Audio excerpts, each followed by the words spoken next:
My girlfriend said, "Stop checking my location. It's controlling."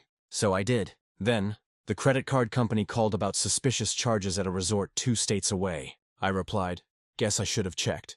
Her mother's response to the screenshot was just, "Stay home. She'll figure it out." Look, I'm not proud of checking my girlfriend's location. I know how it sounds. But when someone acts shady for weeks and you've got Find My Friends still connected from when she insisted on it for safety reasons, you check. Sue me. 2 weeks ago, Brittany snaps at me about it.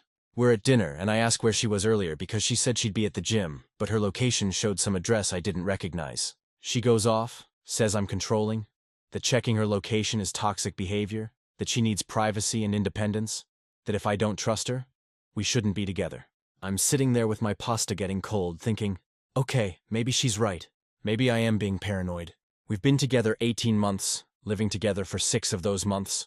She's never given me a real reason not to trust her.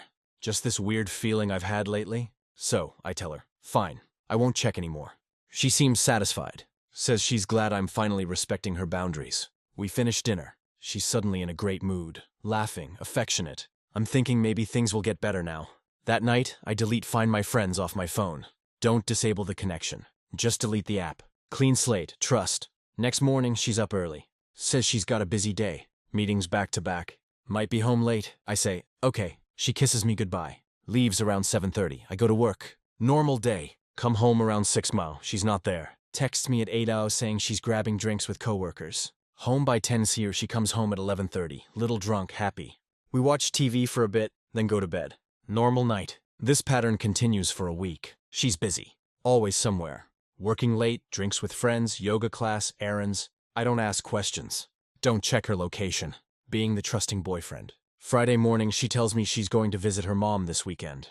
Her mom lives 3 hours away. Brittany visits maybe once a month. I say, okay, sounds good. Tell your mom I said hi. She says she will. Packs a bag, leaves Friday after work. Saturday, I'm home alone, cleaning the apartment, doing laundry. Around 2 in the afternoon, my phone rings. Unknown number, I answer. It's our credit card company, the one we have together. Joint account I opened, and added her to 6 months ago for emergencies and shared expenses. Woman on the phone asks if I'm aware of recent charges. I say, what charges? She lists them off. Thursday night, dinner at some upscale restaurant, $240. Friday morning, purchase at some boutique, $380. Friday afternoon, charge at a resort. The Ocean View Grand, 2 nights, premium suite, $1,800.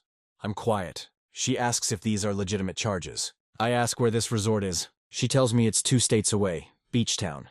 I say no, these aren't legitimate. She says, okay, we'll flag them as fraudulent and start an investigation. I say, wait, can you tell me what name the reservation is under? She says she can't give me details, but the card was used to book a room. I hang up, sit there for a minute, pull out my laptop, Google the resort. It's fancy, ocean views, spa, fine dining, romantic getaway type place. I'm looking at the website thinking Brittany is supposed to be at her mom's house 3 hours north. This resort is 5 hours south. I do something I swore I wouldn't do. Reinstall Find My Friends. Log in, check her location. She's at the resort. The little dot sitting right on top of the Ocean View Grand. I screenshot it. Timestamp showing Saturday 2:47 p.m., her location at the resort. Then I open our credit card app. Screenshot the charges. The restaurant Thursday. The boutique Friday. The resort Friday and Saturday. I text her, hey, how's your mom? She responds an hour later. Good. We're just having lunch. Catching up. I text back. That's nice. Tell her I say hi. She sends back a heart emoji. I'm sitting on the couch staring at these screenshots thinking about what to do. I could drive down there 5 hours, confront her, but that's dramatic. Plus, I don't even know who she's with. Could be anyone. Then I remember something. Her mom. I've got her mom's number. We've met plenty of times. She's always been nice to me. Treats me like I'm already part of the family. I pull up her contact, stare at it for a few minutes. Then I text her. Hey, Patricia. Quick question. Is Brittany there with you this weekend? Simple, direct. She responds pretty quick. No, honey. She said she was spending the weekend with you. Why? Is everything okay? I don't respond immediately. I'm looking at this text. Brittany told her mom she was with me. Told me she was with her mom. Classic. I screenshot the text from Patricia. Add it to my collection. Then I text back. Just wanted to confirm something. Thanks. She responds asking if I'm sure everything is okay. I say, yeah, all good. Just checking on plans. I sit there with all these screenshots, the location, the credit card charges, the text from her mom. I could send them to Brittany right now. Blow everything up. but something stops me. I want to see how this plays out. Saturday night, Brittany texts me, having such a good time with mom. Probably staying an extra night. Home Monday instead of Sunday. I text back, okay, sounds good. Enjoy. Sunday morning, I wake up to a notification. Credit card charge. Sunday brunch at the resort restaurant. 86, I screenshot it, add it to the pile. I spend Sunday doing nothing, just existing, watching TV, eating cereal, thinking. My phone buzzes a few times. Brittany sending me photos, her and her mom apparently, except the photos are clearly cropped. I can see the edge of someone's arm in one, someone else's shoulder in another. She's not even trying that hard. Sunday evening, she texts saying she's heading back to her mom's place for dinner, then driving home in the morning. I say, okay, drive safe. She sends back, I love you. I don't respond. Monday morning, I call in sick to work. Stay home. Wait. Brittany texts me around 10 now and saying she's leaving her mom's house now. Should be home around 1. I say, okay. I spend the next 3 hours preparing. I print out the screenshots, the location, the credit card charges, the text from Patricia, the cropped photos Brittany sent. I lay them all out on the coffee table. Neat rows, chronological order, like a presentation. Then I pack a bag, clothes for a week, toiletries, laptop, chargers, important documents, put it by the door, call my buddy Steve, ask if I can crash at his place for a bit. He asks why. I say, I'll explain later. He says, of course. At 1:15, Brittany comes through the door. She's tan, glowing, happy. Sees me sitting on the couch, says, hey babe, missed you. Starts to come over for a kiss. I don't stand up, just gesture to the coffee table. She looks confused, sees the papers, stops walking. I don't say anything, just let her look. Watch her face change, confusion to recognition to panic. She picks up the location screenshot, puts it down. Picks up the credit card statement, puts it down. Picks up the text from her mom. She's quiet for a long time. Then she says, this isn't what it looks like. I almost laugh. Say, okay, what is it? She says she can explain. I say, please do. She sits down, won't look at me. Says she went to the resort with some friends, girls' trip, last minute thing. Didn't tell me because she knew I'd be upset about the money. The credit card charges were split between everyone. She'll pay me back. I pick up the location screenshot. Point to the timestamp. Say this was taken Saturday afternoon. You texted me. You were at your mom's. She says okay, but she went to the resort after. I pick up the text from her mom. Show her. Her mom said she wasn't there at all this weekend. Brittany's quiet. Then she starts crying. Says, okay, fine. She went with someone, a guy from work, but nothing happened. They're just friends. He was going through a breakup, needed support. She went to be there for him. I ask why she booked one room if they're just friends. She says it was cheaper. They got separate beds. I pick up the credit card statement. Point to the premium suite charge. Say premium suites don't have separate beds. They have one king bed. She's fully crying now. I stand up, grab my bag from by the door. She asks where I'm going. I say away from this. She jumps up, grabs my arm, says, please don't leave. We can fix this. She made a mistake. It won't happen again. I pull my arm away. Ask who he is. She won't tell me. I ask how long this has been going on. She says, it's not going on. It was just this weekend. I ask about all the late nights, the past 2 weeks, the drinks with coworkers, the yoga classes. She's just crying, not answering. I tell her I want her stuff out by the end of the week. The apartment is in my name. She's not on the lease. She starts panicking.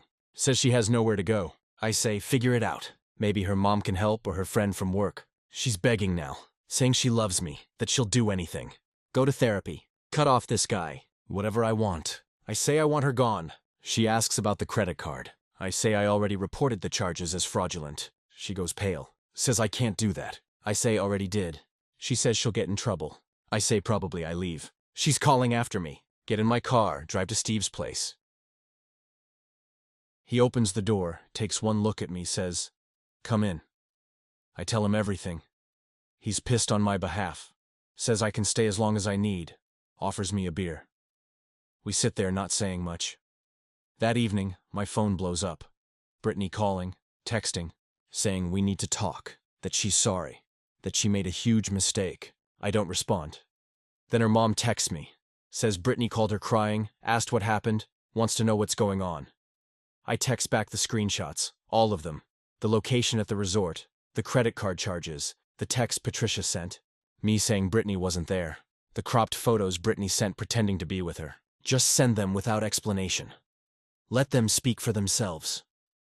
Patricia doesn't respond for an hour. I'm sitting there staring at my phone. Finally, she texts back, I'm so sorry. I had no idea she's coming home. You take care of yourself. Then she sends another text. Stay home. She'll figure it out. I read that over and over. Stay home. Not come get her. Not help me fix this. Just stay home. Let her deal with it. Even her own mom knew this was on Brittany. I screenshot that too. Send it to Brittany, then block her number. The last thing I send her is her own mother telling me to let her figure out her own mess. Next morning, I wake up to Facebook messages. Brittany's friends asking what happened, saying she's devastated, that she made a mistake, but everyone deserves a second chance. I don't respond. Then her sister messages, says Brittany is at their mom's place, that she's a wreck, asking if we can talk. I message back saying there's nothing to talk about. She can come get Brittany's stuff Thursday after work. Her sister says, okay. Tuesday I'm at work and my phone rings. Unknown number. I answer. It's a guy. Says his name is Tyler, that he needs to talk to me. I ask who he is. He says he's the one who went to the resort with Brittany. I'm quiet for a second. Then I ask what he wants. He says he wants to explain that it's not what I think, that Brittany told him we were broken up, that she was single. He had no idea she had a boyfriend. I ask how long they've been seeing each other. He says about 3 weeks. They worked together, started as friendly. Then she asked him to go on this trip. Said she needed to get away after a bad breakup. I ask if he paid for anything. He says no. She said she had it covered. Used her card for everything. I tell him it was my card. Our joint card. He goes quiet. Says he didn't know that she said it was hers. I say, yeah, well, now you know. He says he feels terrible that he never would have gone if he knew. I believe him. He sounds genuinely upset. I tell him thanks for calling, that I appreciate the honesty. He asks if there's anything he can do. I say no. Just maybe don't date coworkers who lie about their relationship status. He says, yeah, lesson learned. We hang up. I sit there thinking about this. Tyler didn't know. Brittany played both of us. Told me she was with her mom. Told her mom she was with me. Told Tyler we were broken up. 3 different stories to 3 different people. Wednesday, I get a call from the credit card company again. Different person, fraud investigation department, asks me detailed questions about the charges. When did I notice them?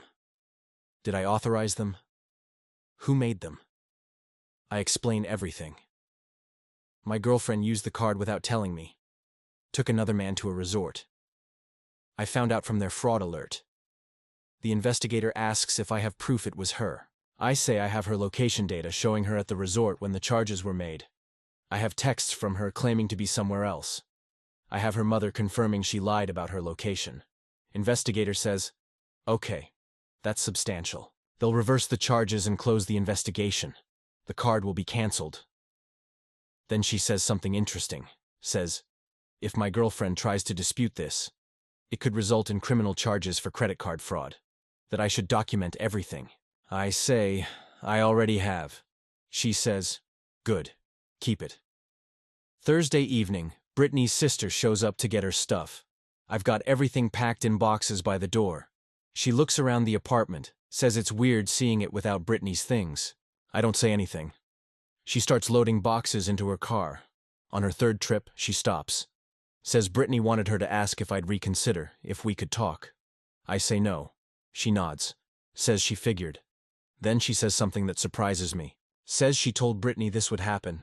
That you can't lie to everyone and expect it to work out. That she's been pulling stuff like this for years. Different guys, different stories. Always thinking she's smarter than everyone else. I ask what she means. She says Brittany's done this before. Not the resort thing, but the lying. The keeping options open. Their mom finally stopped covering for her after the last guy told her she needed to grow up. I'm just another in a pattern, apparently. She finishes loading the car. Says, sorry I got caught up in this, that I deserve better. I thank her. She leaves. That's the last time I talk to anyone from Brittany's family. Friday, I'm back at work, and my boss calls me into his office. I'm thinking, what now? He closes the door. Says he got a strange call yesterday from someone claiming to be my girlfriend. Saying I was harassing her, that she was worried about her safety. Wanted to know if I'd been acting strange at work. I just stare at him. He says obviously he didn't give her any information. Told her he couldn't discuss employee matters, but he wanted to give me a heads up that someone was calling around about me. I explain the situation, show him the screenshots on my phone, the location, the credit card, the lies. He looks at everything, says, okay, that makes sense. That I should document this call too, in case she tries anything else. I leave his office feeling paranoid. She's calling my work now, trying to make me look bad. I text Steve, tell him what happened. He says that's messed up, that she's trying to flip the script, make herself the victim. That night, I'm at Steve's place and there's a knock on his door. Steve answers it. It's Brittany. She's found out where I'm staying. She asks to talk to me. Steve looks back at me. I shake my head. He tells her, I don't want to talk. She starts crying, says, please, just 5 minutes. She needs to explain. Steve says, no, that I've made my position clear. She needs to leave. She says she's not leaving until I talk to her. Steve says then he's calling the police. She says he wouldn't. Steve pulls out his phone, starts dialing. She leaves. We watch her get in her car and drive away. I'm shaking. Steve asks if I'm okay. I say, yeah, just didn't expect that. He says, we should probably file a police report, create a record in case she shows up again. I agree. We call the non-emergency line. Officer comes out, takes our statements, says he'll make a report. Gives me an incident number. Says if she shows up again, call immediately. Saturday, I decide to go to the apartment. My apartment. I need clothes. Need to feel like I have my own space again. I get there around noon. Brittany's car is parked outside. My stomach drops. I park. Sit there for a minute. Then I go up. The door is locked. I open it. She's inside sitting on the couch. She looks up when I come in, says we need to talk. I ask how she got in. She says she still has her key. I hold out my hand. Say, give it to me. She says, not until we talk. I pull out my phone, start calling the police. She throws the key at me, says fine. I pick up the key, tell her to leave. She says this is her home too. I say, no, it's not. Her name was never on the lease. She's not paying rent. She doesn't live here anymore. She says she has rights, that she's been living here for months. I say she has rights to the stuff she took, not to the apartment. Leave. She doesn't move. I tell her the police are on their way. I called them from the parking lot when I saw her car. She goes pale, says I didn't. I say I did. Showed them the incident report from last night. Told them she was trespassing. She jumps up, grabs her purse, runs out. I hear her car start. She's gone before the police arrive. The officers show up. I explain the situation, show them the incident report from last night. They make another report. Ask if I want to press charges for trespassing. I think about it. Say, not yet, but I want it documented. They say, okay, give me another incident number. Suggest I change the locks immediately. I say, I will. I call a locksmith. He comes out that afternoon, changes all the locks, new keys, cost me $300, but worth it. I finally feel like the apartment is mine again. Sunday. I'm trying to relax, watch TV, not think about everything. My phone buzzes. It's Tyler, the guy from the resort. He texts saying, sorry to bother me, but he thought I should know something. Brittany contacted him asking if they could talk, saying she broke up with me, that they could try again. I text back asking what he said. He says he told her no, that he wants nothing to do with someone who lies like that he's still embarrassed he got played. I thank him for letting me know. He says, no problem, just wanted to give me a heads up in case she tries to use him to make me jealous or something. Monday, I'm at work, and I get an email. It's from Brittany, work email. Long message about how she made a terrible mistake, how she's in therapy now, working on herself, how she realizes what she lost, asking if I'd be willing to meet for coffee just to talk. I forward the email to my personal account. Then I reply, say I'm not interested in meeting, that what's done is done, that she should focus on her therapy and leave me alone. CC my boss on it. Document that I've asked her to stop contacting me at work.